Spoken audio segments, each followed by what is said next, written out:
Welcome to the latest edition of Wake Up with Wilder, our weekly look at the Old Dominion University football program. I'm Ted Alexander with the coach, Bobby Wilder. This is the regular season finale edition, but there's still something perhaps floating out for the team, Coach? Yeah, there is, Ted. We've learned with what happened this past weekend, there's going to be 5 slots that won't be filled in the bowl games due to the fact that not enough teams this year are eligible. Unlike last year where there were too many teams, this year there's currently 75 teams that are eligible to play in postseason, and there's still 5 positions open, and we're one of the teams that could be considered for an additional game. And when I met with the team yesterday and explained it to them, they want in, they're excited. They don't care where it is, just the thought that they could keep playing football. And as you know, Ted, with one of the youngest teams in the country, we've got 100 players that are returning, and that extra 15 practices and a possibility of a bowl game is invaluable, and our players want in. If there's any possibility, they don't care. We'll walk. Wherever we can go, we'll go. There are those out there that would say 5 and 7, a bowl, it's like a certificate of participation. It's not a worthy reward. But you talk about the practical reasons to want to do this, the extra practices, the experience for a young team. Yeah, that's invaluable, Ted. And the fact that our players, they don't care. They want to play. They want to play football. And when you think about it from the player perspective, what they do all year long to prep for 12 games, and then just the possibility there might be a 13th game. The team meeting yesterday was, I walked into it, and initially it was like going to a funeral. I mean, kids were devastated. At the end of the meeting, there was excitement. There was just the thought that there could be another one, and I can't emphasize enough the fact that with 100 players returning, this is almost like the start of the 2016 season, all that practice time. The ability to get those young players all that much more work, and they all want to do it. Stay tuned to ODUsports.com to find out where the Monarchs are going, if they're going anywhere. Let's talk about the season finale against FAU. Another crazy Old Dominion football game. You go down 24-3. You don't go to the cashier's window. You suck it up, get right back into the game. Good ball game.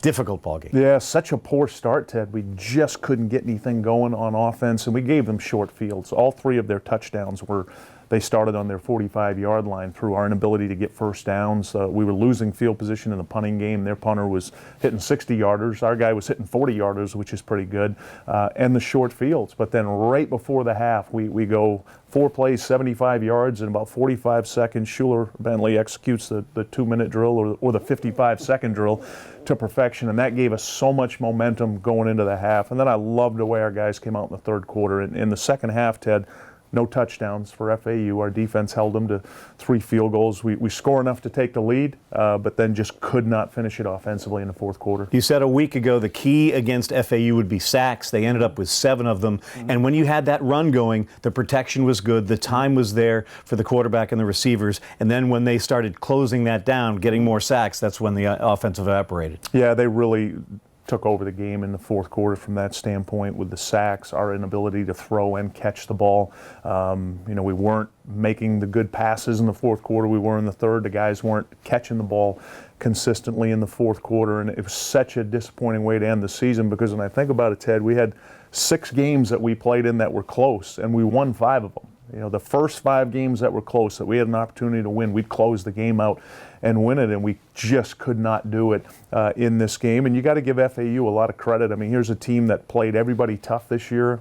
Their game the previous week with Florida caught everybody's attention, and they finished the game, so a lot of credit to FAU. So we aren't sure what's going to happen next with this 2015 edition of the Monarchs, but we do know that the regular season, the home season, is over. 48th consecutive sellout. 12th Monarchs showed up loud and proud on Saturday. Unbelievable. What a performance. And I can't say enough, Ted, about our fans because this was a disappointing home season for it. We were 3-4 at home this year.